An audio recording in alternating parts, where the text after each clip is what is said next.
Buenas tardes. Bueno, una de las 3 últimas sesiones del Congreso, de momento con poca gente, espero que se vaya animando, porque realmente de lo que vamos a hablar es de la actividad de nuestras unidades durante el año 2017 en 2 vertientes. Uno, lo que es la actividad asistencial, que es con lo que vamos a empezar. Los responsables de los registros nos van a hablar de lo que hemos hecho en nuestras unidades en el 2007 respecto a marcapasos, desfibriladores y ablación. Y luego esta sesión tiene una segunda parte sobre actividad científica, en la que nos presentarán 5 excelentes trabajos españoles publicados en revistas internacionales de prestigio. Como no hay mucho tiempo, más bien nada, para las preguntas, empezamos ya con el registro de marcapasos que nos va a presentar el doctor Óscar Cano. Buenas tardes, muchas gracias Marifé, gracias Javier y gracias a los valientes que están a esta hora en la sala. Bueno, yo os voy a presentar los datos del registro de marcapasos, que desde hace unos años, tanto la doctora Pombo del Hospital Costa del Sol como yo nos estamos encargando de él, y aclarar que os voy a presentar los datos correspondientes al año 2016, porque por la naturaleza de nuestro registro y por la forma en la que se adquieren los datos, pues nos es imposible daros a día de hoy información sobre lo que ha pasado en el año 2017. Vamos a ver un poco la metodología del registro, que bueno, yo creo que ya todos la conocéis. Veremos los resultados más destacados y veremos alguna conclusión. Sobre cómo se hace el registro, nuestras fuentes de información son varias, tanto la tarjeta europea de portador de marcapasos remitida por los centros que implantan, también nos nutrimos de los datos que nos dan las compañías fabricantes de los dispositivos, acudimos también a los datos de Eucomed, y también utilizamos datos del informe del libro blanco de la ERA, que publica todos los años sobre dispositivos implantables y procedimientos de electrofisiología. Y por supuesto pues tenemos en cuenta los datos poblacionales aportados por el Instituto Nacional de Estadística para el cálculo de la población. En lo que se refiere al año 2016, los datos que nos proporciona la ERA nos dice que en España hay 230 centros implantadores, y que de esos 230 hay 115 centros que remiten las tarjetas europeas de portador de marcapasos. Eso supone un 50% de ellos. Las compañías nos dicen que en el año 2016 se implantaron un poco más de 39.000 generadores de marcapasos, 39.200 generadores de marcapasos, y de todos ellos hemos recibido información para incorporarla al registro a través de la propia tarjeta europea en tan solo 12.697. Esto supone un 32%, como veis es un porcentaje muy, muy bajo.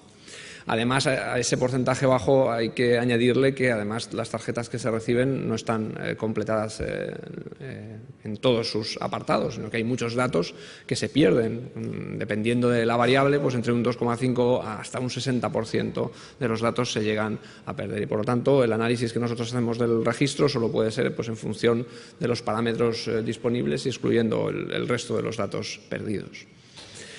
Esta es la cifra de generadores totales implantados, sumando los generadores de marcapasos convencional y los de TRCP, son más de 39.200, 1.227 de ellos corresponden a TRCP, y globalmente esto supuso en el año 2016 con respecto al año 2015 un aumento de un 1,6%.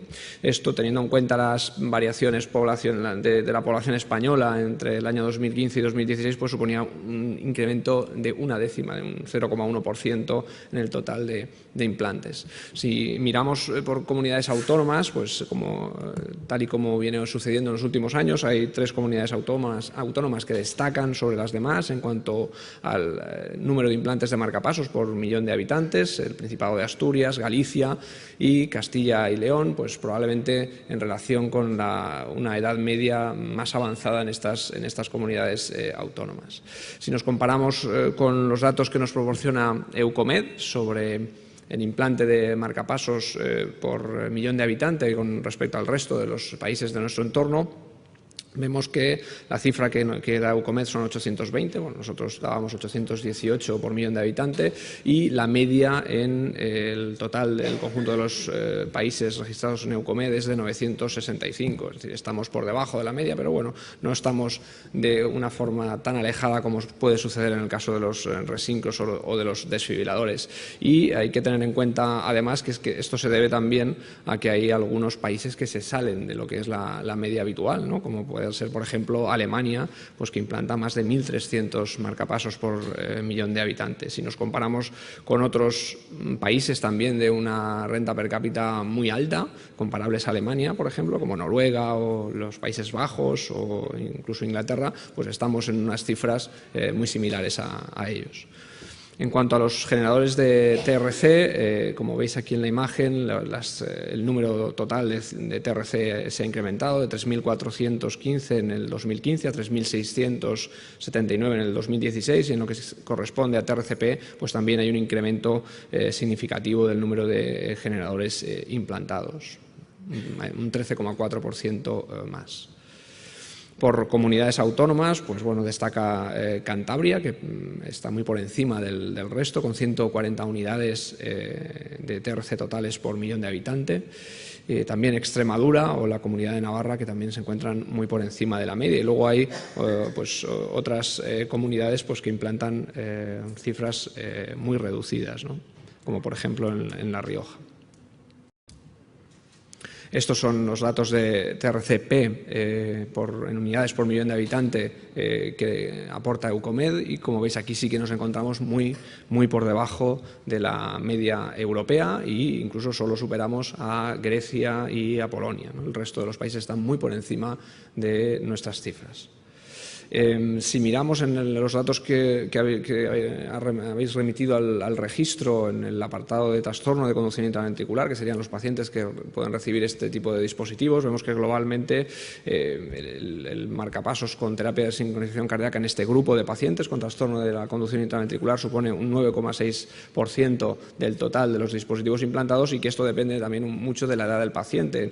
En mayores de 80 años ese porcentaje es muy bajo, 5,6%, sin embargo en los menores de 80 años pues implantamos más TRCP, 12,9%. Y esto, bueno, pues sabemos que habría que recordar aquí que los beneficios de la terapia de sincronización cardíaca también se han demostrado en pacientes de edades más avanzadas, ¿no? Que no deberíamos individualizar esa decisión. En cuanto a la edad media en el momento del implante, evidentemente la población que recibe marcapasos es una población muy añosa, más del 50% de los pacientes tienen más de 80 años. Del total de generadores y electrodos, el 75% corresponde a primoimplantes, y el motivo para el recambio del generador es el agotamiento de la batería en la mayor parte de los casos. En un 3,4% de los casos es debido a la presencia de infecciones. En el caso del explante de electrodos, la causa fundamental es la infección, como veis, y la mayor parte de los electrodos que se implantan son electrodos bipolares, prácticamente todos ellos. Hay un predominio muy claro ya desde hace años de la fijación activa, 83% de los electrodos implantados son hoy en día de fijación activa. Y en cuanto a la utilización de dispositivos y cables RM que son condicionales para la resonancia, pues sigue siendo baja, en torno a un 16,1%, y nuevamente en los pacientes más añosos es todavía menor, ¿no? Respecto al diagnóstico electrocardiográfico previo al implante de los pacientes que reciben un marcapasos, pues el bloqueo auriculoventricular sigue siendo el diagnóstico más frecuente con diferencia, 57%, seguido de la enfermedad del nodo sinusal. Aquí en esta enfermedad del nodo sinusal excluimos los pacientes en fibrilación auricular permanente. En esos pacientes, fibrilación auricular o flúter con bradicardia suponen un 13%, y el trastorno de la conducción intraventricular aproximadamente un 5%. Como veis, cifras que se mantienen bastante estables. En general, la que más baja es la indicación de la fibrilación auricular o flúter con bradicardia. En cuanto a los modos de estimulación más utilizados, pues el modo de estimulación basado en la aurícula es lo más frecuente. Deberíamos sumar aquí el DDD más el VDD, estamos hablando de un 57% de los dispositivos, y después tendríamos el modo VVI con aproximadamente un 39%, y como veis aquí ya es una tendencia desde hace algunos años. El modo AI pues es un modo prácticamente testimonial, supone un 0,4% de los implantes. Si miramos estos modos de estimulación en función de la indicación, pues alguna cosa a destacar, ¿no? Como por ejemplo que en pacientes en bloqueo AV completo, pues un 24% de los dispositivos que se implantan son VVI. Es cierto que aquí, pues en determinados pacientes seleccionados con bloqueo AV pueden implantarse marcapasos VVI en alguna forma de bloqueo AV paroxístico, pacientes muy añosos, pero ese 23 o 24% es una cifra bastante elevada, ¿no? Y como veis, esto de forma muy marcada depende de la edad. Los pacientes más añosos pues tienen más marcapasos VVI en presencia de bloqueo AV. Lo mismo en el caso de la enfermedad del nodo sinusal. Aquí os recuerdo que en ese apartado de enfermedad del nodo sinusal están excluidos los pacientes en fibrilación auricular permanente, pues vemos como hay un porcentaje importante de pacientes con enfermedad del seno que reciben marcapasos VVI, y sobre todo si son muy mayores, ¿no? Y bueno, simplemente recordar aquí pues, que el modo de estimulación basado en la aurícula, el mantenimiento de la sincronía AV, pues tiene sus beneficios sintomáticos para los pacientes, incluso de prevención del desarrollo de fibrilación auricular. Por segundo año consecutivo hemos incluido en el registro datos sobre la estimulación sin cables, y bueno, los datos son positivos.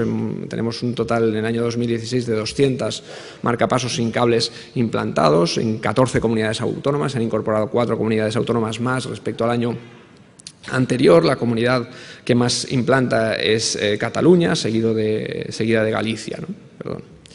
Y esto, como decía, supone un aumento del 61% de los implantes de marcapasos sin cables. La edad media de estos pacientes es muy alta, de en torno a 80 años, y monitorización remota en 24%.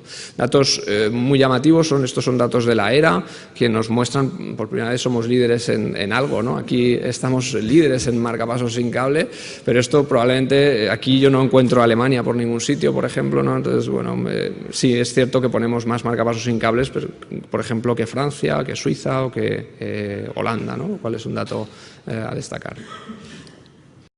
En cuanto a la monitorización remota de los dispositivos, pues ha habido también un incremento en el último respecto al registro anterior. Hemos pasado en marcapasos de aproximadamente un 5% a un 10%, y en TRCP hemos pasado de un 15-16% a un 24%.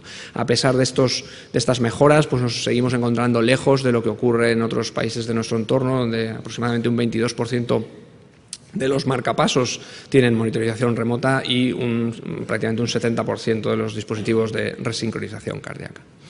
Yo ya con esto concluyo pues diciendo que en cuanto al consumo de generadores ha habido un ligero incremento que bueno, va en la línea de lo que hemos visto en los últimos años, aunque es un incremento menor.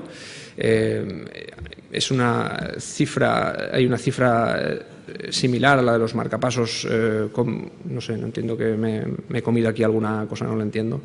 En cuanto a la TRCP, sí que se ha registrado un incremento en torno a un 13% respecto al año anterior, pero aún así siguen siendo las tasas más bajas, o de las más bajas de Europa.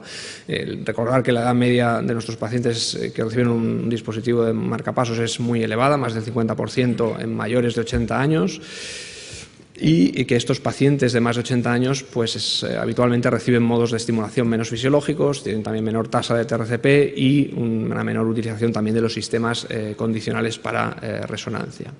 Y hemos visto una mayor aplicación respecto al año anterior de la monitorización remota, aunque sigue siendo menor de la esperable, y lo que sí que hemos visto es un incremento de la tasa de los marcapasos sin cables.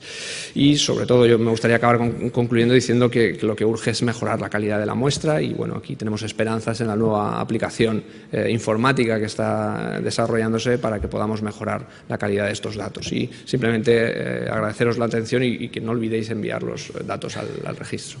Muchas gracias. Vamos a continuar con el doctor Lozano, de Puerta de Hierro de Madrid. Nos va a hablar del registro de desfibriladores.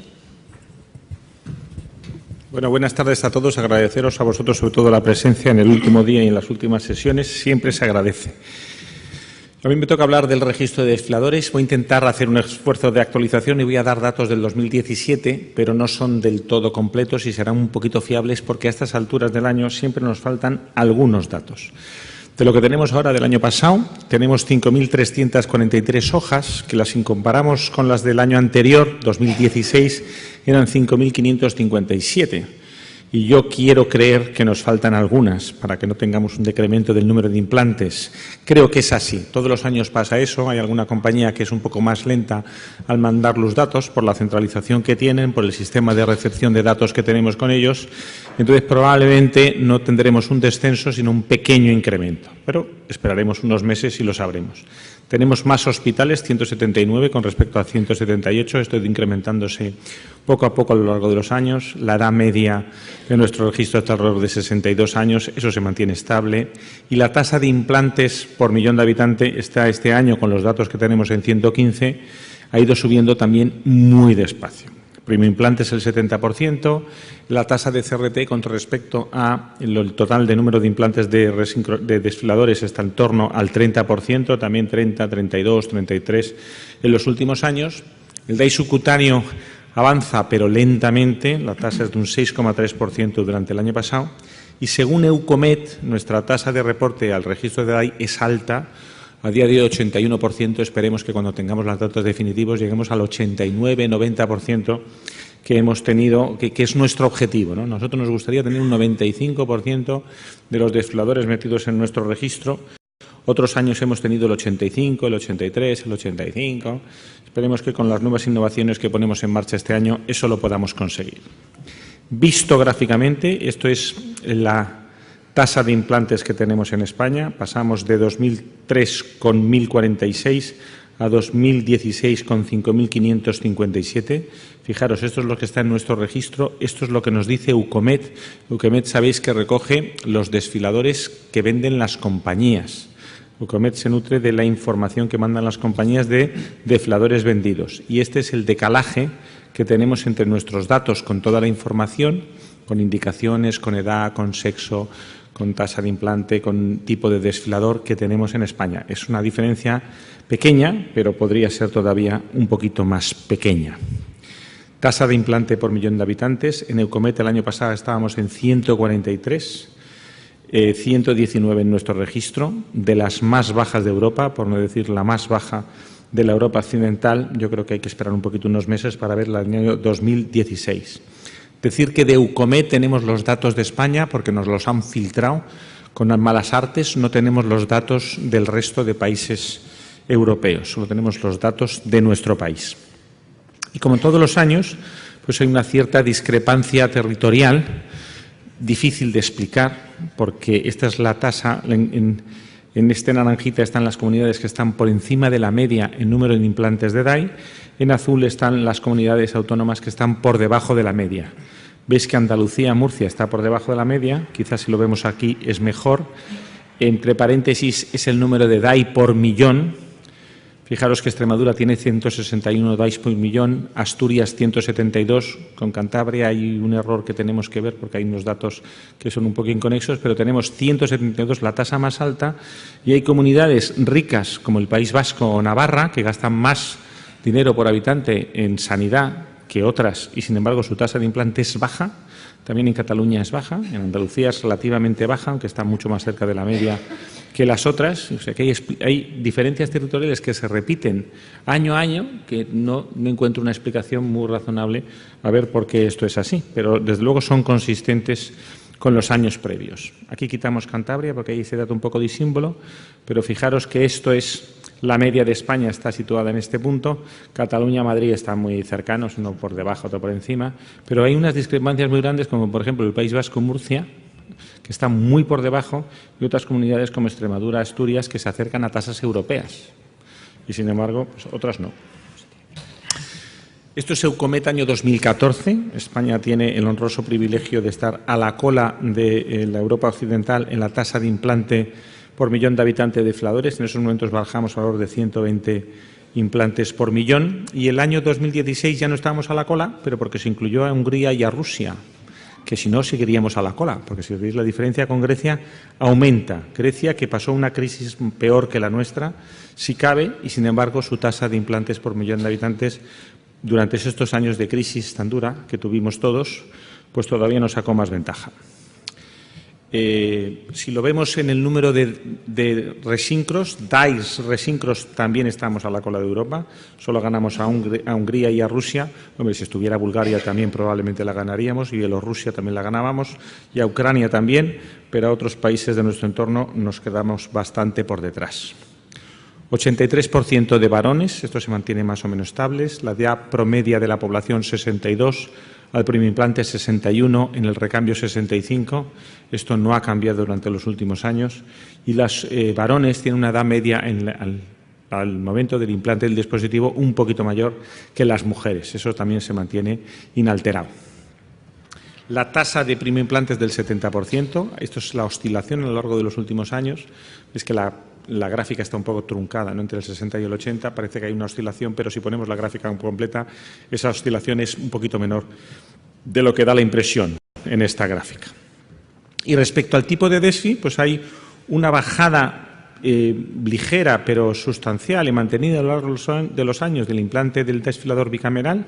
Los estudios del desfibrilador bicameral no han demostrado demasiados beneficios, con la severidad quizá del DATAS, el estudio que hicimos en España, pero esto ha ido bajando.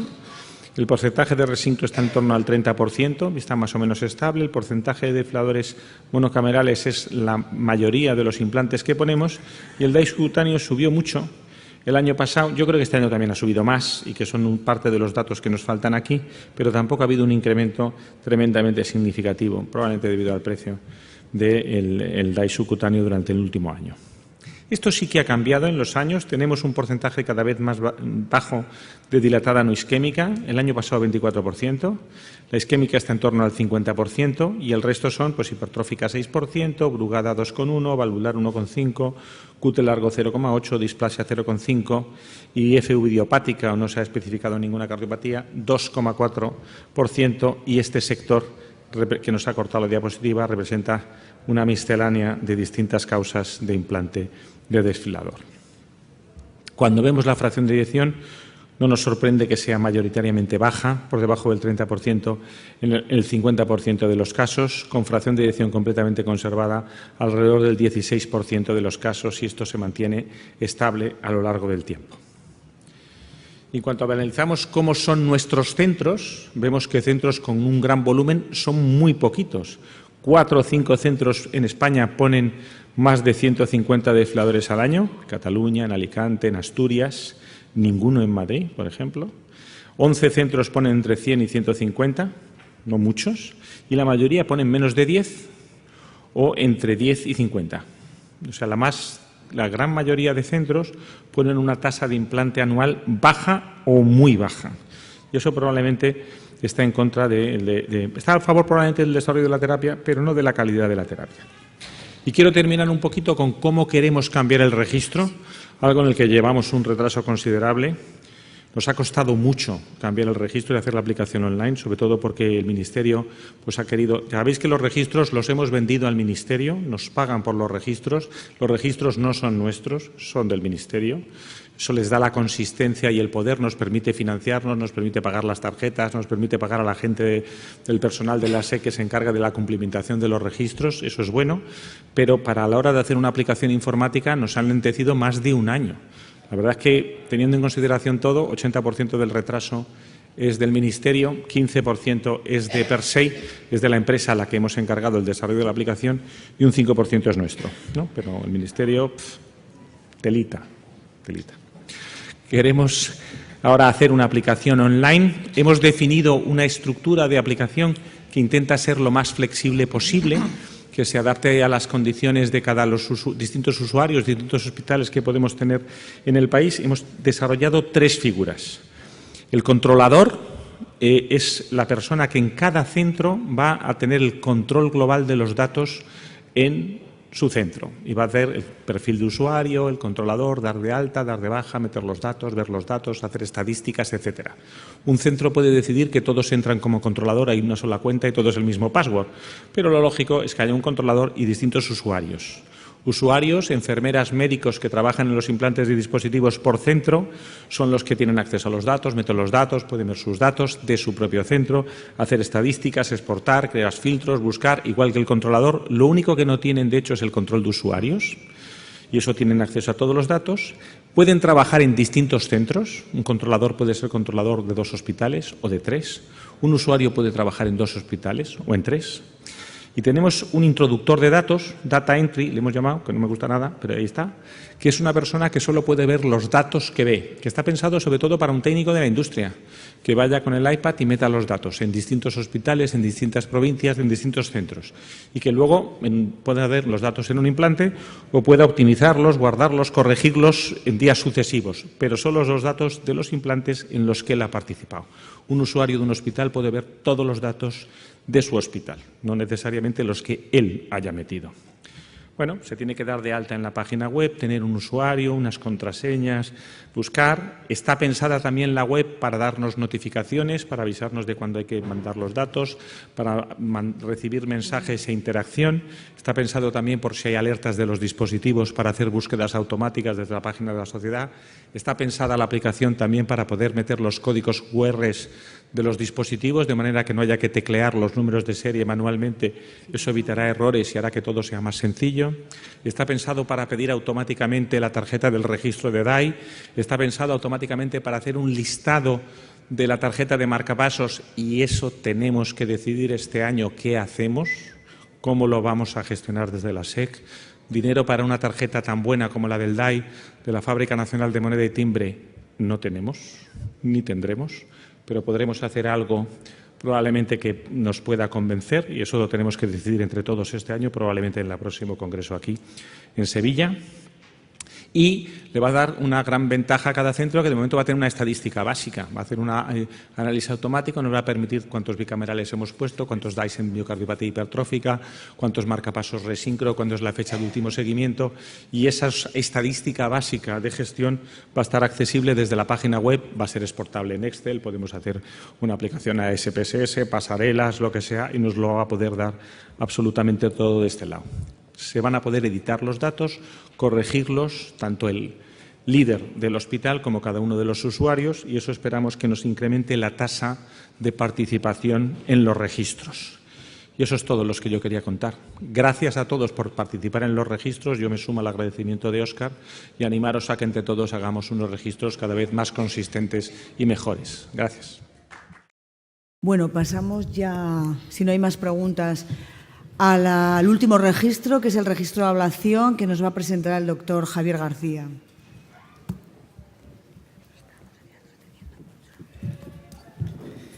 Buenas tardes. Antes de nada, quería agradecer a la sección la confianza depositada en mí para poder coordinar este año el registro. A todos los responsables de cada uno de los centros, sin cuyo esfuerzo este registro no sería posible, y a todos vosotros por vuestra presencia. Como sabéis, hasta el año pasado el formato de recogida del registro de ablación se basaba en una base prospectiva en Access y prácticamente en documentos de Word en los cuales se iban rellenando. Los coordinadores transcribíamos manualmente todos estos datos y se hacía el registro. Esto, como podéis imaginaros, con toda la cantidad de datos, era muy complicado, muy laborioso y lleno de errores. A partir del año pasado, los únicos registros que se aceptan son registros en Excel, retrospectivos, que llegan a la sección, se anonimizan, de manera que nos lo remiten a los coordinadores y, sin saber qué centro es, juntamos todos los datos y hacemos los análisis correspondientes.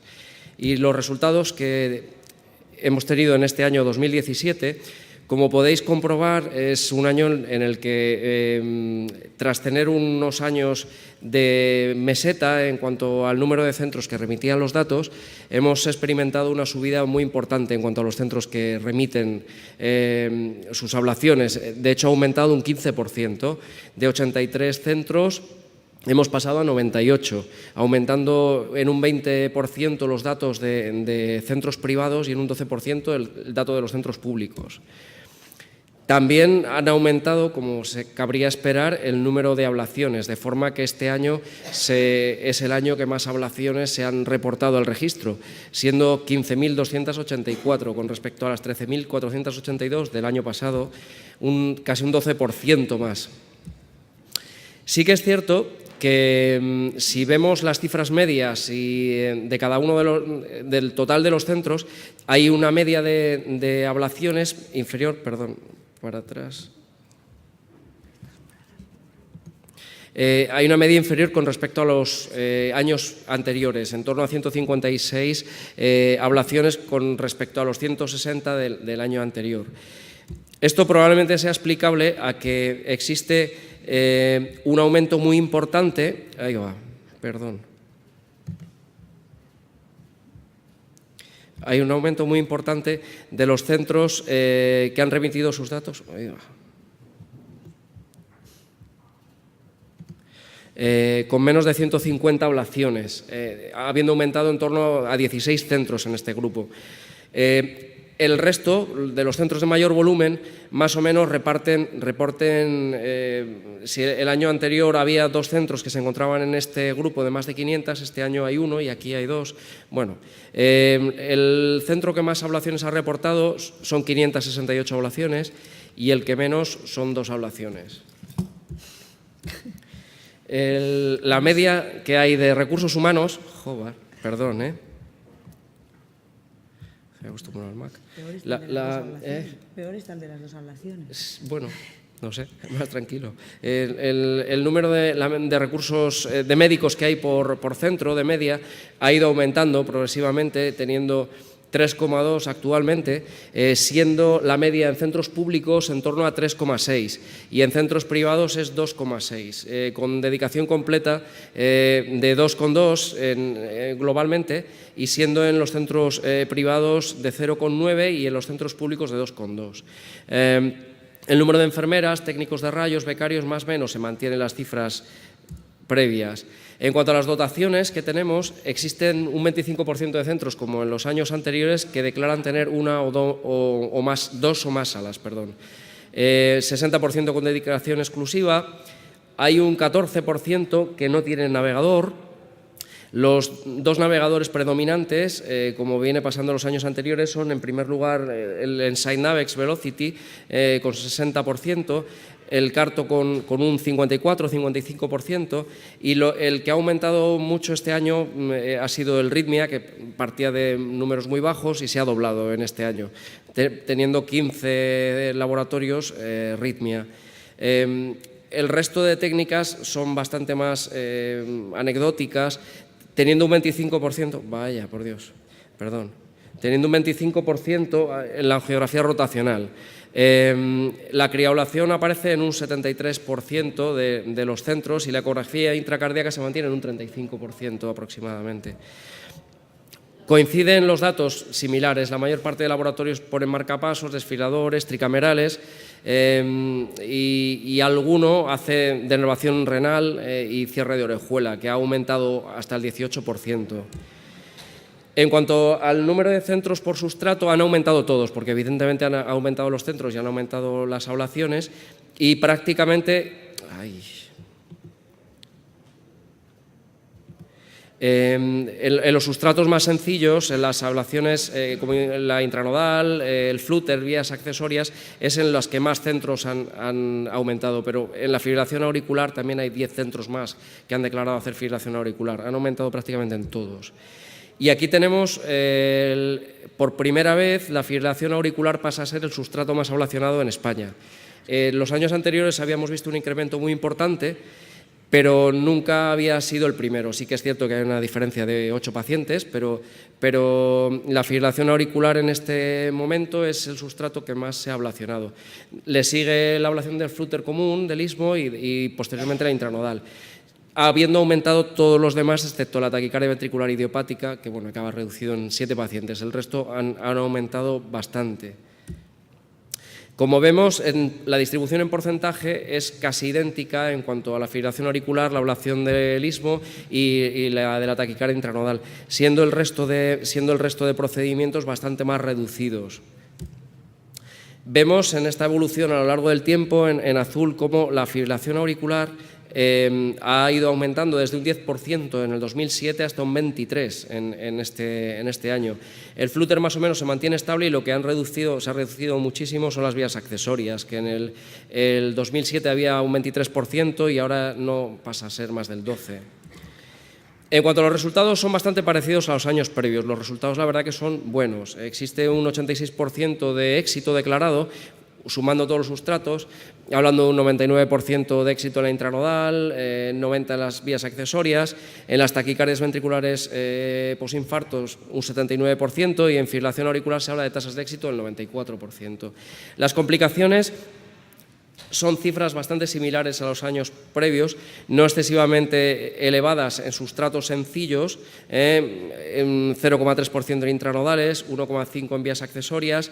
En la fibrilación auricular tenemos un 3,6% y evidentemente en pacientes más enfermos, como la taquicardia ventricular posinfarto, suben hasta un 7,7%, como cabría esperar. Viendo los resultados a lo largo del registro, vemos que, teniendo en cuenta las tasas de éxito, estamos en unas tasas de éxito superponibles 90, 91, 92% a la de los años anteriores. Sí que es verdad que a partir del 2015 se tiene en cuenta, en cuanto a la tasa de complicaciones, la fibrilación auricular, la taquicardia ventricular posinfarto, que se reducía, y tenemos un aumento en las complicaciones en cuanto a tasa, teniendo en el 2016 2,3% y tenemos este año un 2,6%. La mortalidad sigue en cifras afortunadamente bajas y este año tenemos un 0,09%. Las complicaciones desglosadas, ha habido 281 aplicaciones. En la intranodal ha habido 4 bloqueos AV, 3 complicaciones vasculares, derrame pericárdico, otras complicaciones en vías accesorias, sobre todo en derrames pericárdicos y complicaciones vasculares. En ablación del nodo, alguna complicación vascular. En la ablación del istmo cabo-tricuspidio ha habido complicaciones vasculares, ha habido algún bloqueo AV, derrames pericárdicos, y en la ablación de flúter ha habido 3 exitus, que ahora desarrollaré un poquito más. En sustratos más complicados, como la ablación de las venas pulmonares, ha habido 124 complicaciones, que es el sustrato más complicado, teniendo 39 complicaciones vasculares, 37 derrames pericárdicos, 11 embolias, y en cuanto a otras complicaciones, se describen 19 parálisis frénicas, pero no queda muy claro si han sido transitorias en el contexto de la crioblación o han sido definitivas. Eso es un dato que no manejo. Se describen 2 pacientes con estenosis de venas pulmonares, a los cuales se les ha hecho angioplastia. Se describen un hematoma esofágico, se describe una perforación del esófago con un eco transesofágico previo a la ablación, que se ha metido como una complicación, y se describen 2 fístulas atrioesofágicas. No sé en qué contexto, porque esos datos no llegan. Una de ellas se describe que ha ido a cirugía, el paciente está vivo, pero con secuelas neurológicas muy graves, y otro, realizándole un eco transesofágico, una hemorragia masiva y exitus. O se describen asimismo también elevaciones transitorias del ST por embolias aéreas. Básicamente son las complicaciones descritas. Y luego, dentro de las taquicardias ventriculares posinfarto, pues sí, hay también en porcentaje bastantes complicaciones vasculares, derrames pericárdicos, y ha habido 3 exitus en taquicardias ventriculares isquémicas y 3 en miocardiopatías dilatadas, en pacientes muy malitos. Como vemos, las tasas de exitus han sido 10, comparado con el 2016 ha aumentado un poquito, pero en comparación con el aumento tampoco el incremento en porcentual es tan elevado. Estos son los éxitos que ha habido. En el istmo cabo-tricuspidio se describe un taponamiento que se manda a cirugía en el paso, en el switch de la heparina al sintrón, que probablemente con sobredosificación. Un paciente muy pluripatológico, la pericardiotesis no funcionó, a cirugía, complicaciones y éxitus. Otro se describe una complicación vascular y embolia. Otro parece ser que tiene un hematoma severo y deben de tener problemas a la hora del intento de resolución con sangrado, y finalmente, bueno, pues casos muy desgraciados que nos pasan, ¿no? Y síndrome politransfusional y fracaso multiorgánico. En la fibrilación auricular se describen dos, uno como una hemorragia interna, que no tengo más datos, y otro el que os he comentado, el de la fístula triesofágica. En taquicardia ventricular posinfarto, taquicardia ventricular incesante, 2 procedimientos, finalmente no desarrolla insuficiencia cardíaca refractaria y exitus. Otro, muerte por disociación electromecánica al terminar e intentar inducir, otro, un taponamiento por perforación del seno coronario, y en las no isquémicas, derrame pericárdico, y luego otro, una tormenta rítmica tras cardioversión sale disociado. Cabría pensar si el número de complicaciones puede deberse al aumento de centros con poco volumen y la curva de aprendizaje, pero en la comparación hecha en cuanto al número de ablaciones por centro, en porcentaje de complicaciones no existe una diferencia significativa, y la mayor parte de los exitus, como también se hace más, se concentran en centros con presencia de cirugía cardíaca con mucho volumen, y esto habla de centros que se meten en, digamos, en pacientes más complejos con mayores tasas de complicaciones. En cuanto a la ablación de la fibrilación auricular, la mayor parte, como sabéis, es paroxística, la que tratamos, 70% casi, 27% persistente, y la long standing, pues poquito, 4%. Todo el mundo hace aislamiento de venas y algunos, pocos, líneas u otras cosas. En cuanto al tipo de catéteres, esto es también algo que ha cambiado. Vemos que desde el 2013 el punto a punto era el 77% y ha ido bajando hasta el 62%, y la crioablación ha aumentado muchísimo, hasta ser ahora mismo ya casi el 36% de las ablaciones. Sí que es verdad que puede parecer que ha reducido mucho la ablación punto a punto, pero si vemos el número de catéteres utilizados, vemos que han aumentado ambos. Lo que ocurre es que la crioablación de 674 catéteres en el 2016 han sido 1.235, o sea, se ha doblado, con un ascenso muy importante, aún a pesar de que por la técnica de punto a punto también aumenta. El resto de las técnicas que existen, el PIVAC, láser, son prácticamente anecdóticas, se hacen en muy poquitos centros y con muy pocos pacientes. En cuanto a la taquicardia ventricular posinfarto, es mayoritariamente por acceso endocárdico, casi siempre retroaórtico, el 60%, 1,2% epicárdicos y endoepicárdicos en un 8,8%. Han aumentado un poquito con respecto al año anterior las que se han hecho, porque han aumentado todos los sustratos, y se describe casi todo lo que se hace es ablación de sustrato con respecto a convencional, siendo el éxito de un 86% descrito en sustrato y 84% en convencional. En cuanto al uso de navegadores, vemos que en todos los sustratos complejos, abajo está la gráfica de lo que era el 2016 y arriba es la del 17, en todos los sustratos complejos se utiliza en fibrilación auricular, taquicardias ventriculares, taquicardias macrorreentrantes, taquicardias auriculares focales, como cabe esperar, y ha aumentado mucho el uso de navegadores y sobre todo llama la atención el uso de navegadores sin fluoroscopia, siendo en la intranodal prácticamente el doble, del 5% pasa al 9%, y en el flúter de un 7% pasa prácticamente a un 14%, o sea, prácticamente doblado. Y estas son las cifras que hay. En España se han hecho en torno a 500 ablaciones de flúter sin rayo, y en torno a unas 300 ablaciones de intranodal sin rayo, por cifras para que nos queden. En cuanto a la ablación pediátrica, y como aparece en el registro, aparecen con pacientes menores de 15 años, se han hecho 347 procedimientos, que corresponden a un 2,3%. Y sí que es cierto que existe bastante dispersión, porque se han hecho en un 35% de los casos, para el volumen que es. Básicamente casi todos son vías accesorias, el 70%, y con respecto al total del sustrato, con respecto a las vías accesorias, nos supone el 12,7%. En conclusión, se ha batido un récord histórico este año, tanto de salas como de procedimientos. Es el año que más salas han reportado sus datos y más procedimientos se han mandado. Las tasas de éxito son superponibles a años previos, con una tasa de complicaciones ligeramente superior, ¿cierto? La mortalidad es estable, concentrada en los sustratos habitualmente más complejos, sin que eso quite que siempre haya casos desgraciados en casos más sencillos.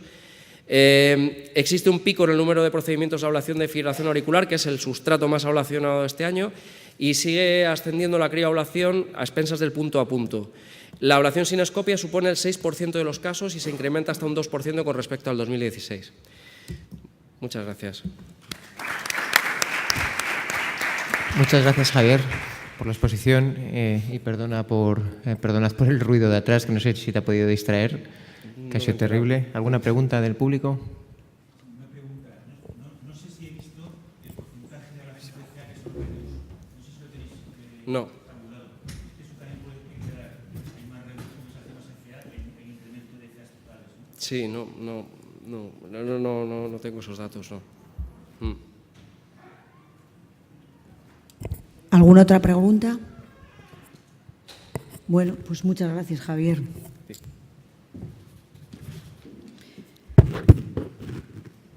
Bueno, pues con esto hemos terminado la primera parte de esta sesión, que era sobre registros y la actividad asistencial, y comenzamos ya con la segunda parte, en la que vamos a tratar sobre publicaciones españolas destacadas en este año, en el 2017, y nos van a presentar 5 excelentes artículos publicados en revistas internacionales.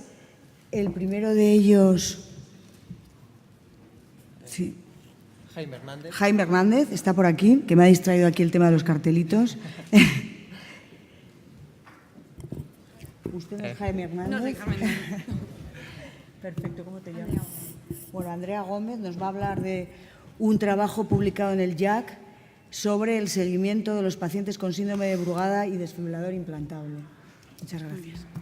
Bueno, en primer lugar, gracias por asistir y bueno, el doctor Hernández quiere transmitir sus disculpas por no poder estar aquí, pero bueno, está en Estados Unidos, así que bueno, he venido yo por él.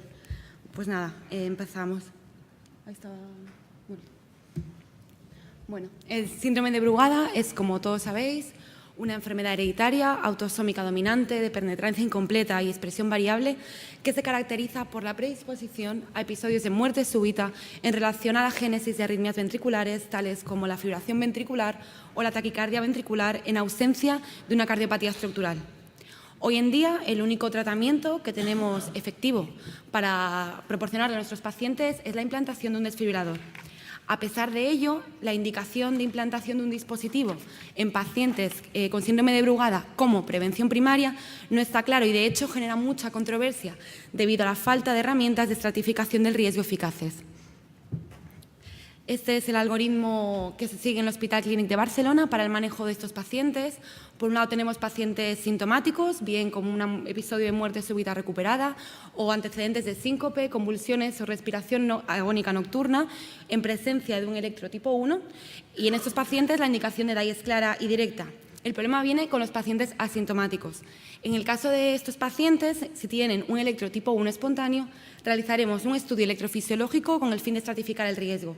En el caso de que sea positivo, le implantaremos un desfibrilador, y en el caso de que sea negativo, el paciente se cataloga de bajo riesgo y únicamente necesita un seguimiento por parte de su cardiólogo de referencia y también evitar desencadenantes como lo son la fiebre o determinados fármacos.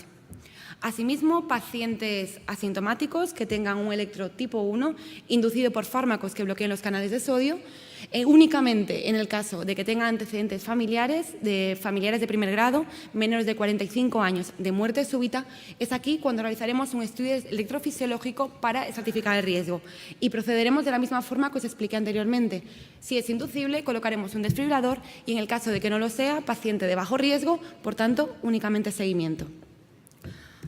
Pues bien, como todos sabéis también, la implantación de un desfibrilador no viene inherente a determinadas complicaciones, y es por ello por lo que nos planteamos el diseño de este estudio.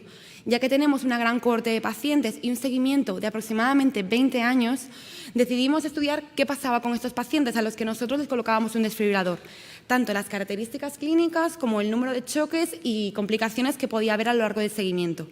Por tanto, desde el 1 de enero del año 94 hasta el 31 de diciembre del año 2015, todos aquellos pacientes diagnosticados en el Hospital Clínic de síndrome de Brugada se incluyeron en un registro.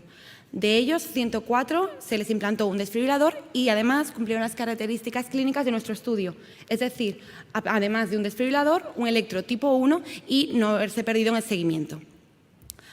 A lo largo de mis 2 últimos años de carrera me dediqué a determinar cuáles eran las variables.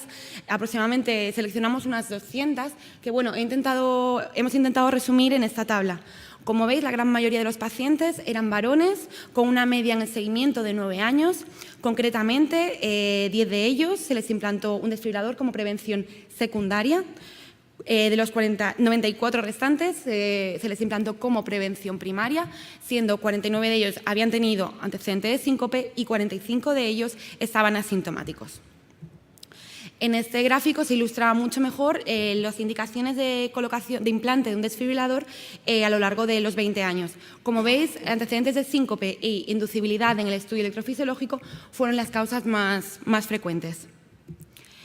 En cuanto a los años, obviamente desde el año 94, que eso hace un montón de tiempo, los criterios y las indicaciones por las cuales se debía implantar un desfibrilador no estaban de ningún modo claras. De hecho, el primer consenso de expertos se realizó en el año 2005. Y como veis, las indicaciones justo en los años previos de implante de desfibrilador en pacientes asintomáticos y con antecedentes de síncope era bastante elevada. Pero era debido a eso, de que no había una indicación clara ni criterios en cuanto a quién y cuándo implantar. También intentamos analizar qué tiempo pasaba desde que nosotros mandábamos al paciente a colocar un desfibrilador hasta el primer evento. Y como veis, pacientes en los que la indicación era una prevención secundaria, que habían tenido ya un episodio de muerte súbita, la tasa de choques apropiados fue mucho más precoz que en el resto de pacientes, siendo la media al primer choque de 48 meses. Hablando de choques apropiados, 21 de los 104 pacientes recibieron aproximadamente 82 shocks apropiados, siendo la causa más frecuente la presencia de fibrilación ventricular. Al igual que en el caso anterior, pacientes a los que nosotros implantamos el desfibrilador como prevención secundaria tenían mayor número de choques apropiados y obviamente pues, eran pacientes de más alto riesgo. Y algo que nos ha sorprendido a la hora de recoger los datos es que de estos 104 pacientes, 4 de ellos se les había implantado un desfibrilador como prevención primaria y además estaban sintomáticos y durante el seguimiento habían presentado pues, un shock apropiado, lo cual bueno, fue algo positivo porque les salvamos la vida. Vaya. En esta tabla también intentamos analizar los datos de los pacientes a los que le colocamos un desfibrilador y que recibieron terapia comparando con los que no la recibieron, con el fin de determinar si había alguna variable previa que nosotros pudiésemos valorar como posible desencadenante de terapias apropiadas. Haber presentado un síncope con un electrotipo 1 espontáneo y una muerte súbita recuperada eran predictores de descargas apropiadas. Por el contrario, una fibrilación auricular previa al diagnóstico era predictor de descargas inapropiadas. En cuanto a las descargas inapropiadas, la causa más frecuente, taquicardia sinusal y malfunción del electrodo. Hay que tener en cuenta que, bueno, como estamos haciendo referencia a pacientes, ya que le hemos implantado un desfibrilador desde el año 94, la calidad de los dispositivos y el seguimiento que se hacían no es de ningún modo el mismo que hacemos ahora. Por tanto, esto también puede haber influido en la tasa de complicaciones. Y nada, finalmente para acabar, saber que bueno, el DAI obviamente es el único tratamiento que tenemos, existe un riesgo significativo de complicaciones porque obviamente son pacientes jóvenes que van a tener que llevar el desfibrilador mucho tiempo, por tanto el riesgo de que se estropee o que haya alguna cosa que no vaya lo bien que esperábamos es más alto. Entonces, ¿qué tenemos que hacer? Tener mucho cuidado con el implante, programar seguimientos muy estrictos y así conseguir reducir los eventos adversos de estos pacientes. Y ya está. Muchas gracias. Muchas gracias. ¿Alguna pregunta desde el público? Bueno, una pequeña pregunta. De los 4 pacientes, creo que he visto que habían tenido una descarga apropiada en prevención primaria.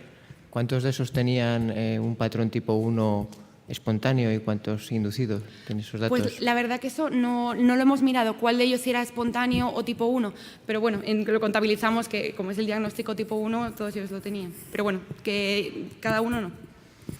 Gracias. Lo siento. Gracias. Muy bien, pues continuamos con la siguiente presentación de Diego Penela, que viene, creo, desde Italia. Muy bien, pues ahora nos cuentas que va a haber, bueno, the clinical recognition of pure premature ventricular complex induced cardiomyopathy at presentation. Bueno, yo soy Juan Acosta, soy electrofisiólogo de aquí del Virgen del Rocío. Participé en este trabajo con el doctor Penela, que no ha podido venir, está en Barcelona, pero bueno, es muy amigo y le hago este favor. Entonces, bueno, todos sabemos que la ablación de extraventriculares frecuentes en pacientes con disfunción ventricular pues mejora la FEBI independientemente de la presencia o no de cardiopatía previa conocida, ¿no? El caso es que cuando nosotros nos plantamos ante un paciente que no tiene cardiopatía previa conocida y tiene disfunción ventricular y extraventriculares frecuentes, pues nos planteamos una duda diagnóstica, un diagnóstico diferencial entre si es una cardiopatía puramente inducida por extras o si es una cardiopatía agravada por extras. La forma actualmente de hacer esto, de hacer ese diagnóstico diferencial, es de manera retrospectiva, eliminando las extras y viendo qué ocurre con la fracción de eyección. Si normaliza, pues era una cardiopatía puramente inducida, y si no termina de normalizarse y hay una ligera mejoría, pero sin normalizar la FEBI, pues se trataba de una cardiopatía estructural con FEBI disminuida y agravada por las extras, ¿no?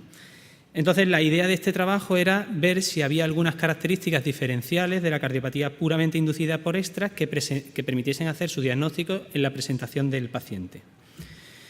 Para ello, pues, cogimos una serie de pacientes que se sometieron a ablación de extras y que tenían disfunción ventricular con una serie de características que ahora comentaremos, ¿no?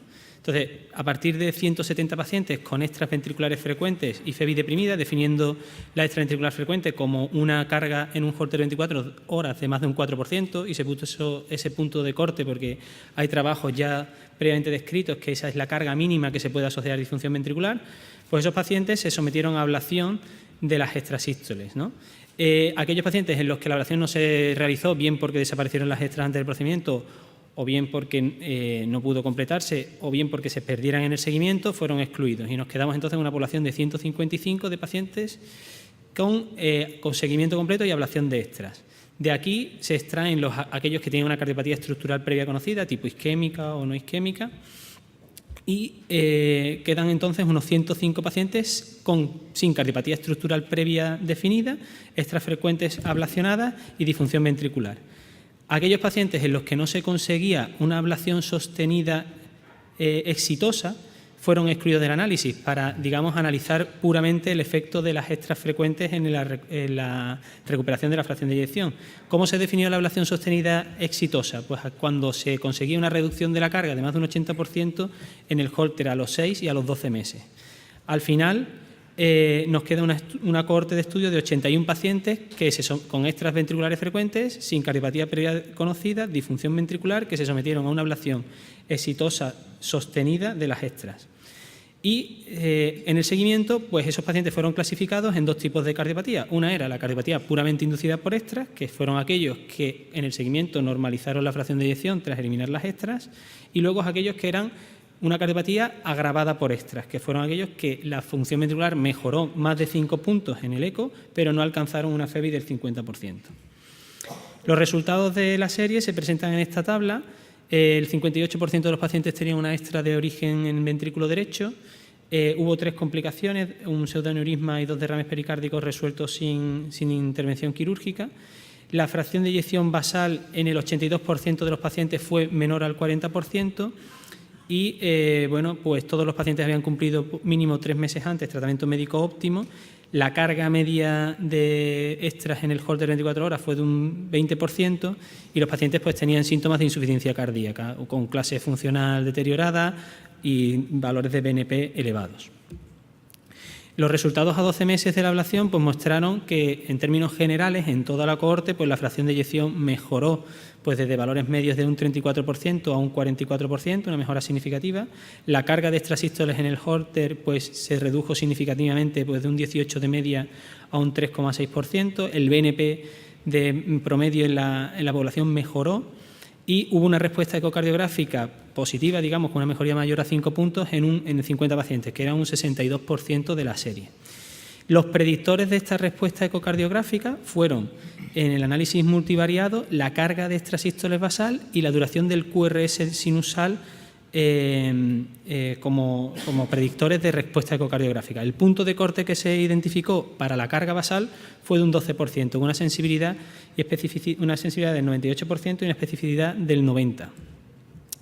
Entonces, los pacientes que, una vez sometidos a la ablación a los 12 meses, aquellos que no tenían una cardiopatía previa conocida se clasificaron en 3 subgrupos. Por una parte estaban aquellos en los que no se consiguió una ablación sostenida efectiva de la de la extrasístole y que seguían con disfunción deprimida, y que eso no sabemos el papel que jugaban ahí las extras. Y en el resto, pues prácticamente la mitad fueron pacientes que normalizaron la fracción de eyección y por tanto fueron diagnosticados de una cardiopatía puramente inducida por extras, y el otro, digamos, 26%, también la mitad de ese grupo, digamos, respondedor, fueron diagnosticados de una cardiopatía agravada por extrasístoles.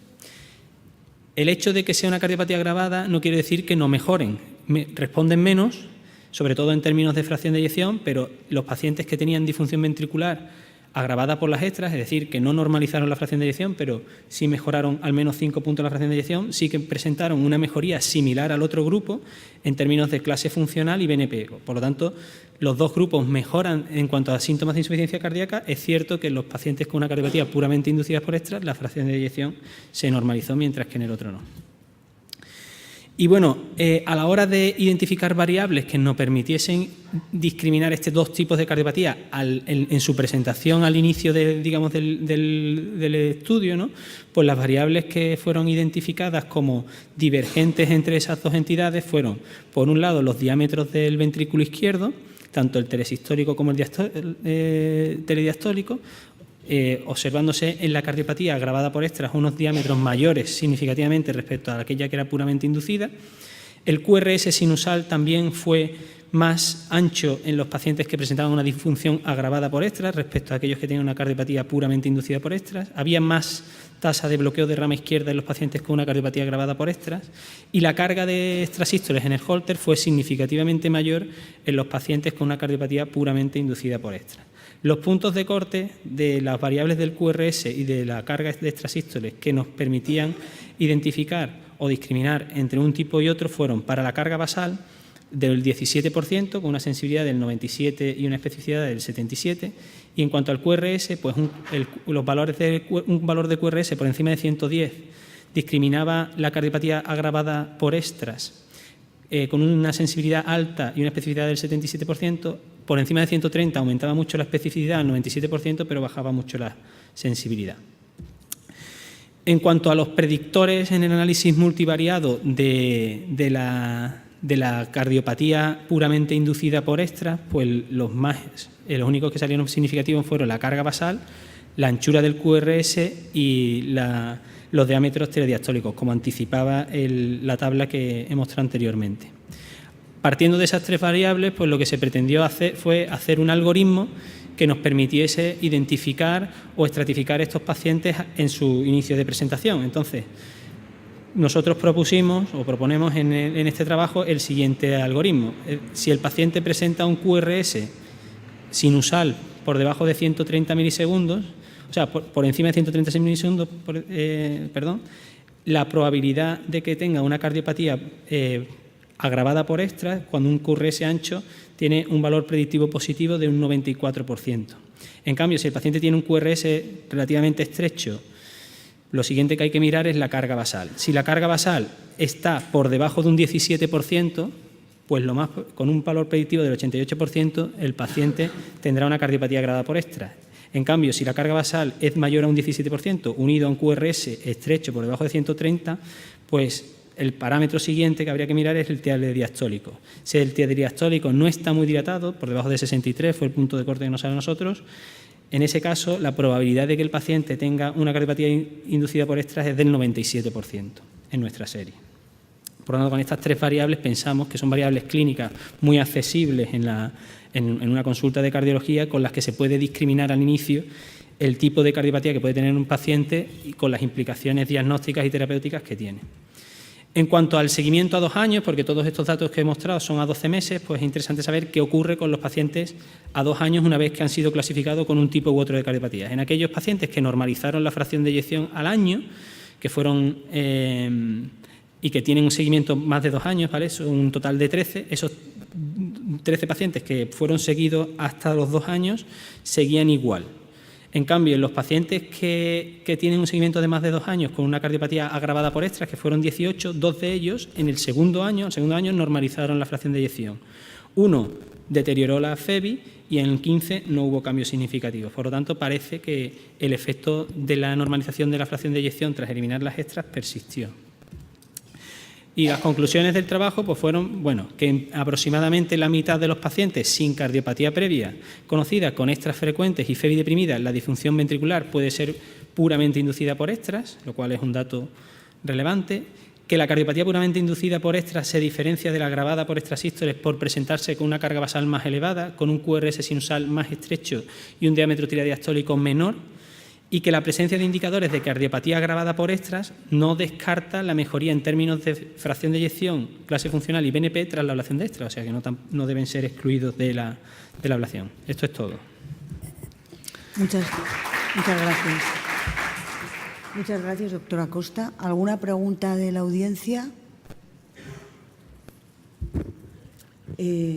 Yo te quería preguntar, la detección de la carga de extras ventriculares es a través de un Holter únicamente de 24 horas.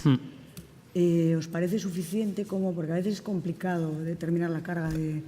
¿no? Sí, es cierto que hay una cierta variabilidad de la carga de extrasístoles a lo largo del tiempo, eso está descrito, pero el valor que tiene esto es que en los pacientes no solo se mide, o sea, la relación de la carga con la disfunción y con la mejoría, dentro de que es un parámetro aislado en este trabajo y que es una limitación, hay otros parámetros que sí nos indican que hay un papel importante de la carga. Por ejemplo, la mejoría del BNP en estos pacientes con la ablación de las extras se reduce después en el Holter seriados posteriores, que se realiza seguimiento con Holter seriados que muestran la reducción sostenida de la carga, y eso se acompaña de una reducción del BNP. Por lo tanto, aunque a lo mejor la medición basal no es del todo fina porque no disponemos de un registro prolongado, porque también es difícil de obtener, el hecho de que mejoren los parámetros funcionales y mejore el BNP sí que dan cierta solidez a los resultados de atribuir a las extras y a la carga la disfunción y el deterioro clínico del paciente. Muy bien. Muchas gracias. Bueno, tengo que preguntar si el siguiente primer autor está, después de los dos primeros. Sí. El doctor Ferrero Loma Osorio nos va a presentar un trabajo publicado en el Circulation de Arritmias, que es el interesante estudio Plus One, para intentar determinar, cuando haces crioablación de fibrilación auricular, cuál es la duración de las aplicaciones. Sí. Hola, buenas tardes. Efectivamente es un estudio de dosificación de criotermia en crioablación de pacientes con fibrilación auricular paroxística. Es un estudio que se publicó justo a finales de 2017. Pensábamos que se iba a salir ya en 2018, pero salió el 17 de diciembre, que fue de 2017, y es el que veis aquí. Bueno, pues participamos 3 centros de la Comunidad Valenciana, que son los que hacíamos crioablación cuando se empezó el estudio. 3 centros, la verdad que amigos, porque, bueno, aparte de vecinos, pues tenemos muy buena relación y una colaboración muy buena entre los 3 centros. Y fue, la verdad, que bastante fácil coordinar el estudio. El estudio se basa pues, en estudiar una dosis óptima de crioablación basada en una dosis individual para cada vena pulmonar. Se sabe que la dosis de crioenergía en estos procedimientos pues, estaba inicialmente basada en estudios experimentales, in vitro y in vivo en perros. De ahí se extrapolaron las dosis, pero bueno, luego pues, los catéteres cambiaron, los criorefrigerantes tampoco eran los mismos, y siempre se ha ido buscando, porque uno de los problemas es el tiempo de aplicación, ¿no? Y además que aunque la crioenergía es una energía que se ha relacionado siempre, bueno, pues con menos complicaciones, pues no hay que olvidar que es una energía muy lesiva y transmural. Como podéis ver aquí en imágenes pues, de toracoscopia o de fibrobroncoscopia, pues es una lesión que atraviesa la pared y puede lesionar estructuras vecinas. En la búsqueda de una dosificación mejor, bueno, pues había previamente muchos estudios, sobre todo series retrospectivas, alguna prospectiva, que jugaban tanto con la duración de la aplicación en términos absolutos, bajando pues, a 4 minutos, 3 minutos, así como con la necesidad o no de una aplicación bonus que hacemos en crioablación normalmente, o que bueno, cada vez bueno, eso está más en debate, después de la aplicación que había conseguido bloquear la vena pulmonar. Pero se echaban de menos pues, trabajos randomizados que valoraran estas posibilidades, y luego, sobre todo, pues, a raíz de la publicación o la salida del catéter Achieve, que permite ver el bloqueo en tiempo real de la vena, y haberse visto que este bloqueo en tiempo real, este tiempo al bloqueo, bloqueo es un predictor independiente de bloqueo definitivo de la vena, pues la idea era hacer un estudio con aplicaciones basadas en este tiempo al bloqueo. Durante la realización de nuestro estudio, hace relativamente también poco, apareció el primer estudio randomizado publicado en Heart Rhythm por Chun, en el cual, en función de este tiempo al bloqueo de la vena, pues se aplicaba o no, se realizaba o no esta aplicación bonus. Realizamos un diseño de un estudio randomizado multicéntrico con una hipótesis de no inferioridad de un protocolo, como os he dicho, de criodosificación basado en el tiempo al bloqueo, en el cual se incluyeron pacientes referidos para ablación de fibrilación auricular paroxística. Los criterios de exclusión son los que veis aquí, que básicamente pues son los comunes a estos estudios: una cardiopatía importante, una aurícula excesivamente dilatada o contraindicación para la técnica. El protocolo que aplicamos fue en el grupo control, hicimos la estrategia convencional, que consideramos la aplicación de 3 minutos de aplicación independientemente del tiempo al bloqueo de la vena, más una aplicación extra de otros 3 minutos, y en el grupo de estudio la aplicación duraba lo que duraba el tiempo al bloqueo de la vena más 60 minutos. De ahí venía el nombre del estudio, el +1. Y luego les hacíamos una aplicación bonus de 2 minutos. Este es un paciente de estudio, por ejemplo, en el cual se bloqueó la vena en 32 segundos, se aplicaban 60 segundos más y en este caso pues, la aplicación era de 92 segundos. Aquí veis un poco también pues el diagrama de flujo del estudio. El grupo control está claro. En el grupo de estudio hacíamos el protocolo que os he comentado siempre que pudiéramos ver tiempo del bloqueo de la vena, y cuando esto no era posible, pues realizábamos aplicaciones, un mínimo de 2 aplicaciones de 2 minutos. Realizábamos luego 30 minutos de espera y un test de adenosina. Aquí veis alguna figura publicada en el estudio, bueno, de cómo estimábamos el cálculo del tiempo al efecto, bien de elección el tiempo del bloqueo de la vena de entrada, como podéis ver aquí, pero cuando no podíamos ver este potencial, pues como según el protocolo que he publicado por Bóveda, pues hacíamos estimulación en el interior de la vena de tal manera que durante la aplicación veíamos cómo fallaba la captura de la aurícula izquierda y establecíamos este tiempo como tiempo al bloqueo, en este caso de salida. Demostrábamos el aislamiento, intentábamos demostrar el aislamiento de salida, pues observando captura local, estimulando desde el interior de la vena pulmonar sin evidencia de salida a la aurícula, o por la observación de actividad disociada en el interior de las venas pulmonares. Esto, bueno, es algún ejemplo que tenía aquí puesto de test de adenosina, como bueno, pues cuando hace efecto la adenosina, que lo hacíamos a dosis suficientes para producir bloqueo AV, bueno, pues a veces se producía en reconexión temporal de las venas pulmonares. El seguimiento es un seguimiento también más original, porque está basado en una tecnología valenciana, que es el Nuvo, un holter de 30 días de monitorización continua, sin cables, y que podéis ver aquí, bueno, es un aparato que se utiliza con una banda textil y que puede recoger 1 o 3 derivaciones, y establecimos un criterio de recurrencia de FA mayor de 30 segundos más allá de 3 meses de periodo de blanking. Estos son registros, podéis ver con esta tecnología nueva, bueno, pues como vemos registros se ven bien, ritmo sinusal, flúter auricular, inicio y cese de fibrilación auricular, o incluso en algún caso tuvimos de un problema de un QT largo que hacía tosas nocturnas. El endpoint primario del estudio fue supervivencia libre de recurrencias sin fármacos antiarrítmicos a 1 año, y luego se analizaron otros endpoints secundarios como el tiempo de procedimiento, reconexión aguda y complicaciones.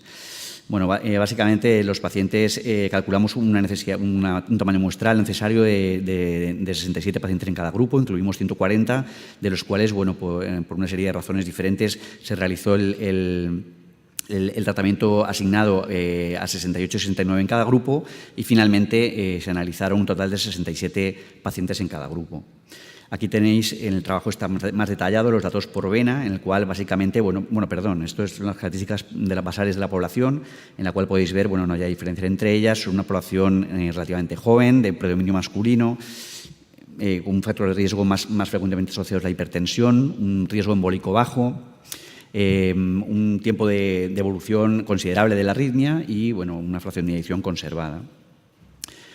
Se trataron un total de 524 venas, 22 troncos, pudimos ver el tiempo de bloqueo en 72%, y deciros que la reconexión aguda en el procedimiento tras los 30 minutos y adenosina pues no hubo diferencia entre ambos grupos.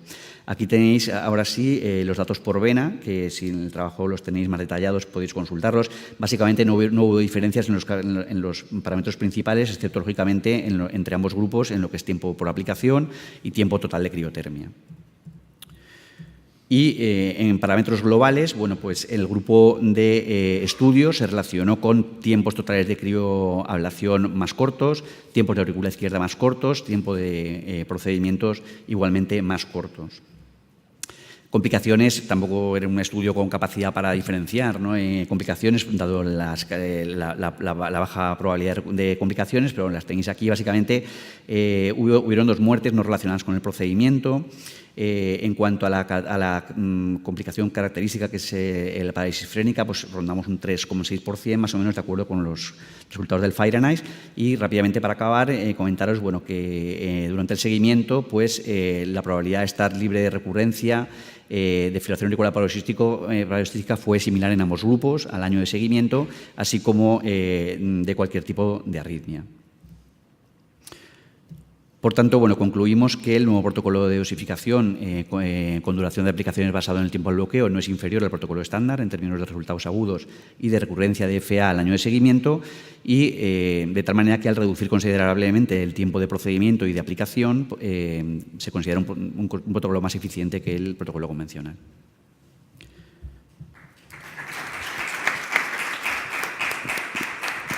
Muchas gracias, doctor Ferrero. ¿Alguna pregunta al público? Pues continuamos, que vamos ya con retraso. El doctor Arenal.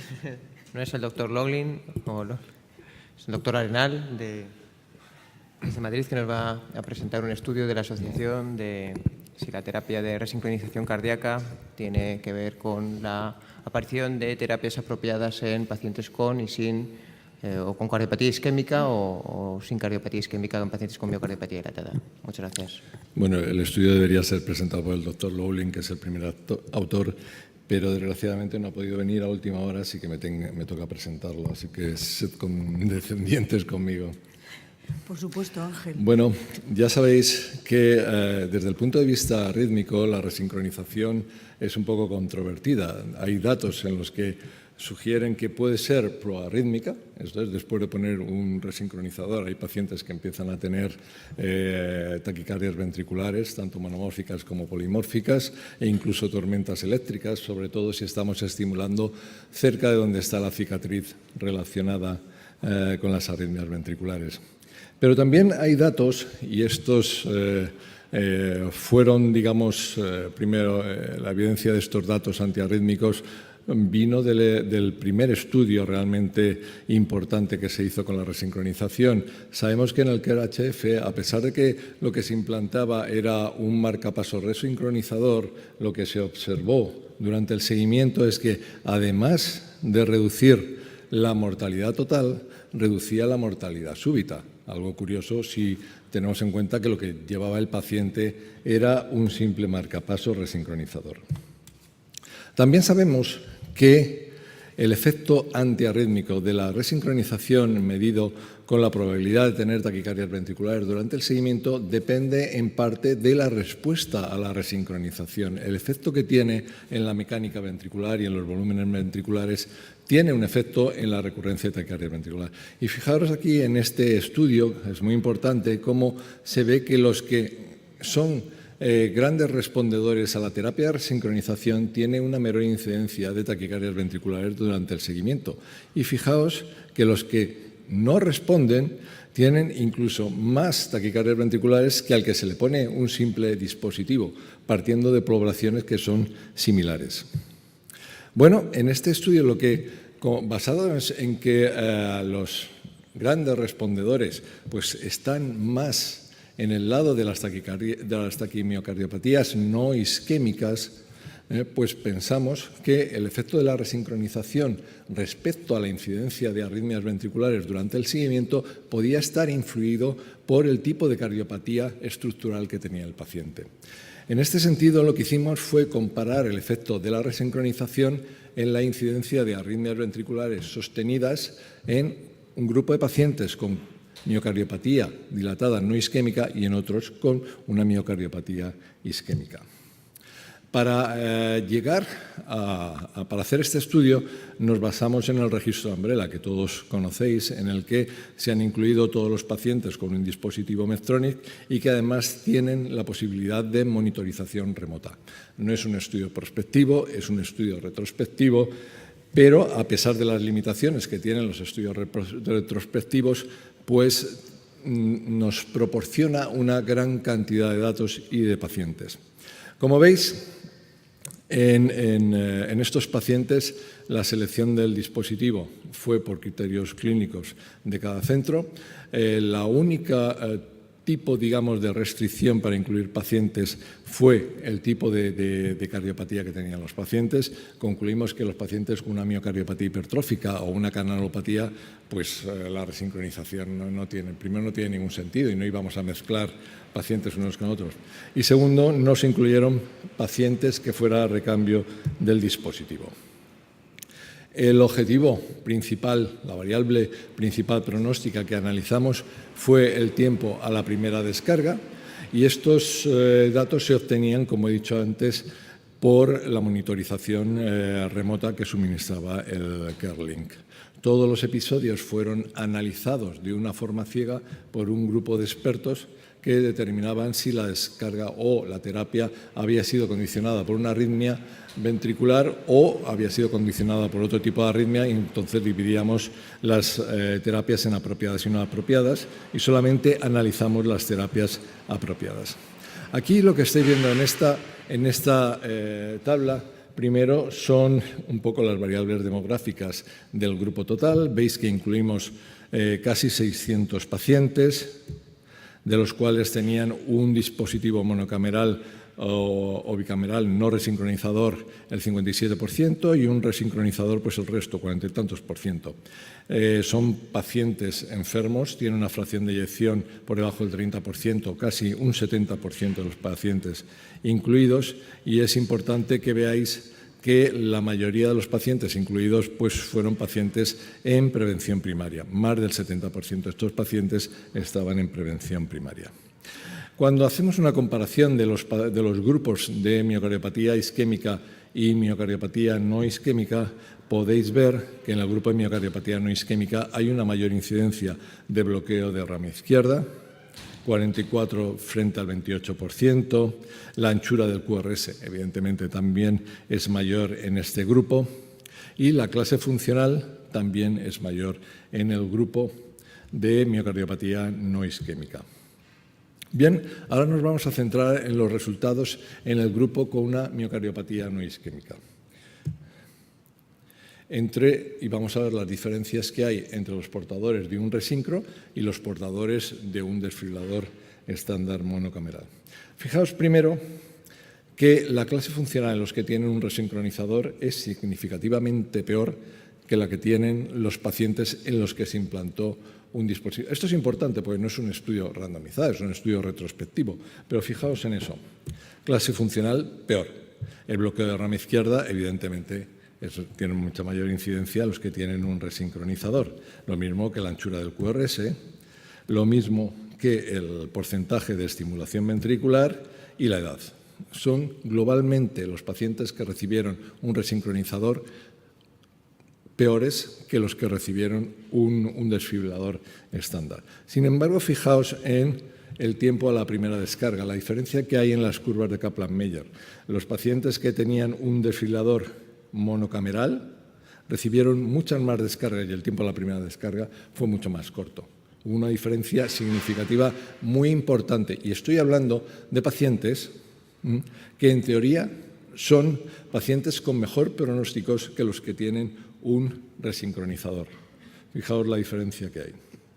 Muy bien, en estos pacientes, pues como he dicho, en el análisis posterior que se hizo multivariado, vimos que los únicos determinantes que estaban relacionados con las terapias apropiadas fueron, el primero, el tener un implante de un resincronizador. Fijaos que tiene un head ratio inferior a 1, recibieron menos descargas.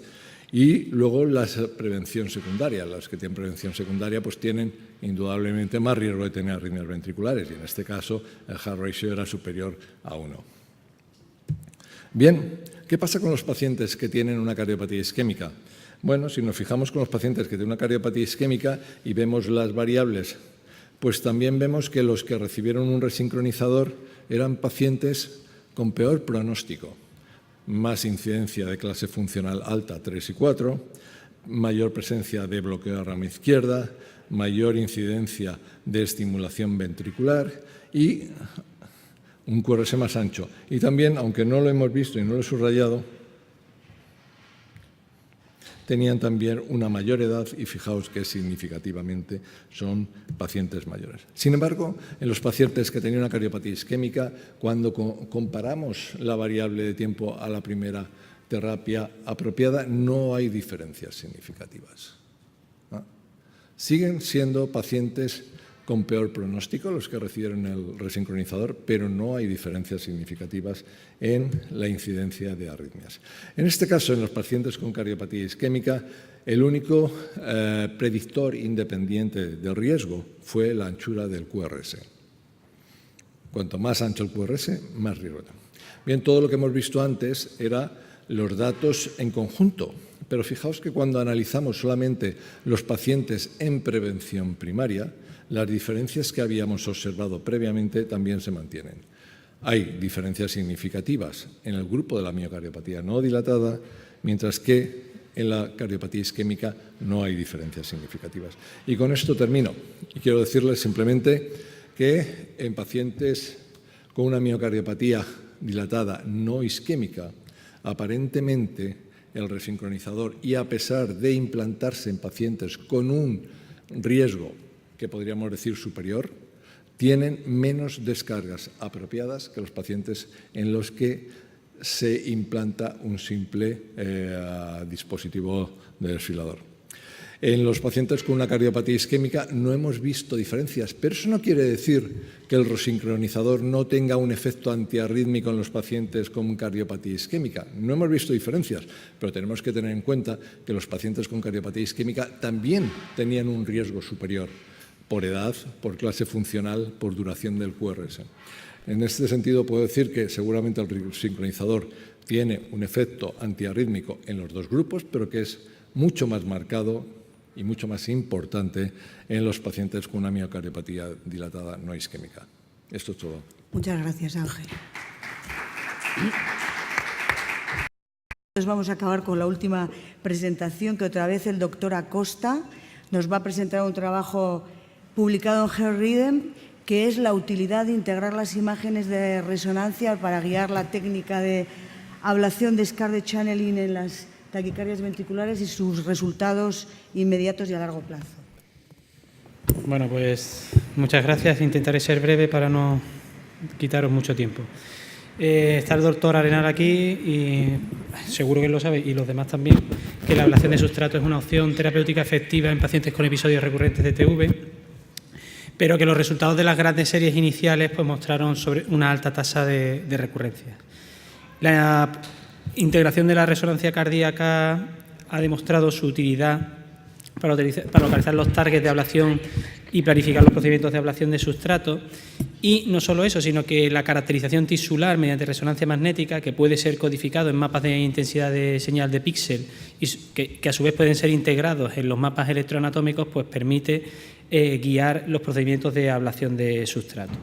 La idea de este trabajo era evaluar la utilidad de esa integración de mapas de intensidad de señal y mapas electroanatómicos para guiar procedimientos de Scarlett channeling, de decanalización, en pacientes sometidos a ablación de sustrato. Para ello, pues 159 pacientes que fueron sometidos a ablación de sustrato se clasificaron en dos grupos.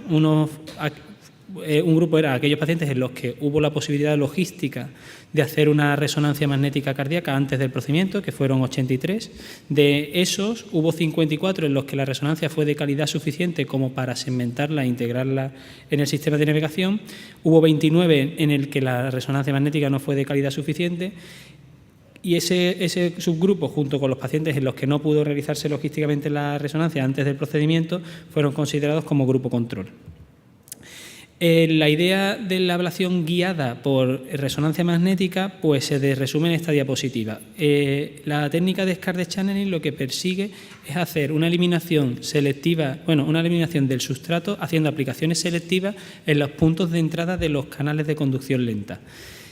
Para eso, pues lo que se hace es, en primer lugar, un primer mapa del ventrículo izquierdo o de la aorta para tenerlo como referencia anatómica.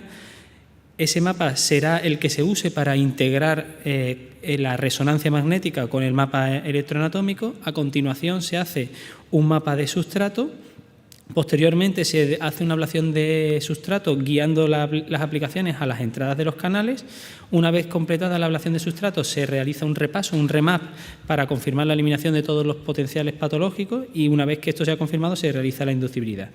En los pacientes en los que se dispone del mapa de intensidad de señal de la resonancia y que se integra junto con el mapa electroanatómico, pues nos podemos encontrar con diferentes tipos de canales de conducción o de corredores. Por una parte están los corredores que se identifican en el mapa electroanatómico y luego están los corredores que se identifican en el mapa de intensidad de señal. La idea de este trabajo fue analizar la correspondencia de esos canales.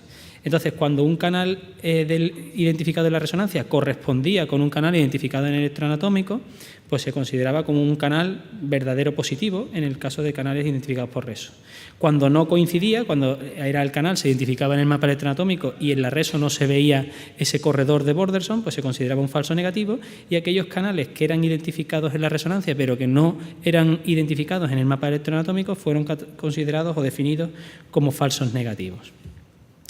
Esta es una imagen que resume cómo es el postprocesado de la resonancia magnética. Se parte de unas imágenes 3D con realce tardío de gadolinio del ventrículo izquierdo. El ventrículo izquierdo es segmentado delineando el borde endocárdico y epicárdico y se obtiene un mapa codificado en colores según la intensidad de señal, de manera que se muestra en rojo las zonas con intensidad de señal mayor, que sería la cicatriz densa, en púrpura las zonas de miocardio sano y entre verde y amarillo pues las zonas que tienen una intensidad de señal intermedia que serían consideradas como zonas viables y potenciales corredores de conducción lenta o corredores de Borderson. Partimos entonces de un mapa inicial anatómico que se hace de la aorta o del ventrículo derecho. Ese mapa de la aorta del ventrículo derecho se integra con la resonancia magnética, que a su vez ha sido segmentada y de la que se dispone de la información de la cicatriz.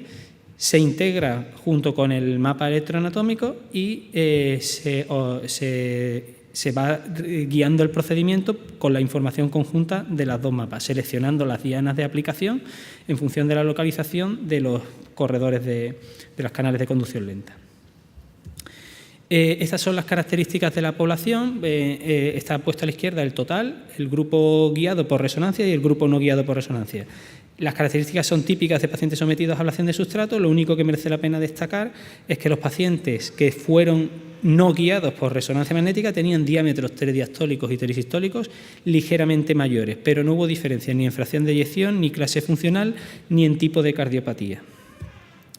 En cuanto a los resultados del mapa de sustrato y de ablación, pues se puede analizar en primer lugar que el 77% de los canales identificados en el mapa electroanatómico correspondieron con canales identificados en el mapa de la resonancia magnética, de intensidad de señal.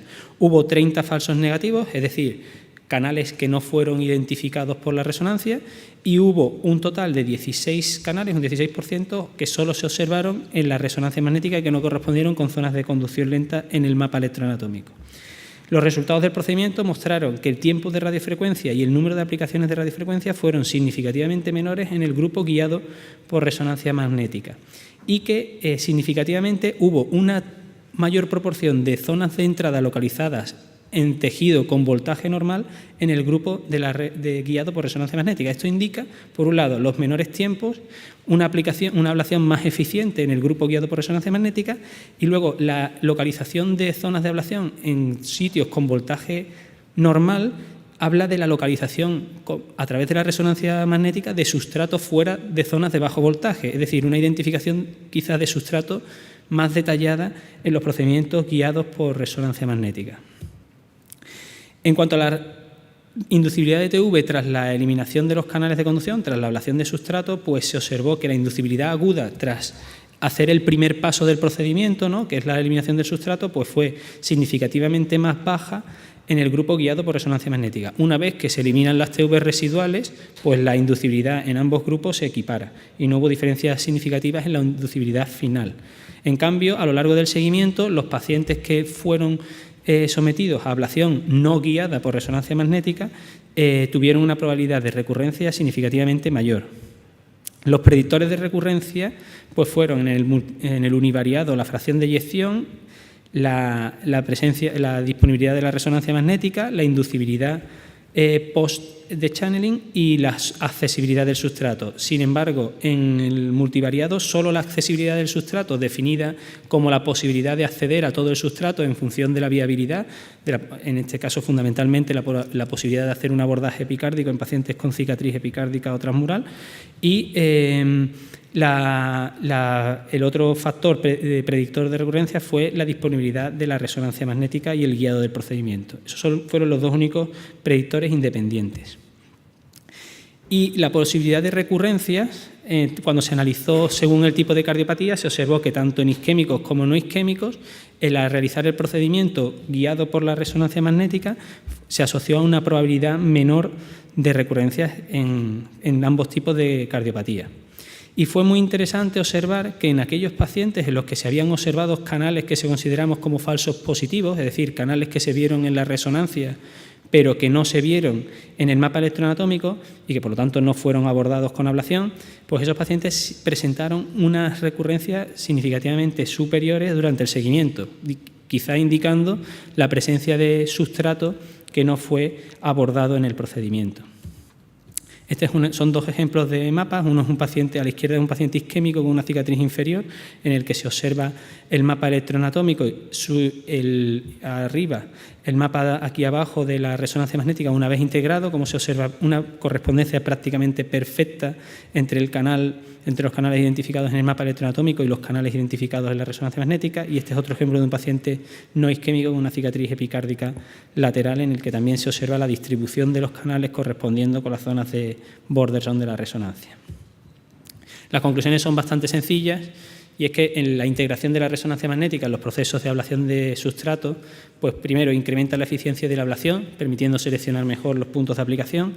En segundo lugar, reduce la inducibilidad tras la eliminación de los canales de conducción identificados y se asocia también a una reducción de recurrencias a largo plazo. Nada más. Bueno, pues se acabó el congreso.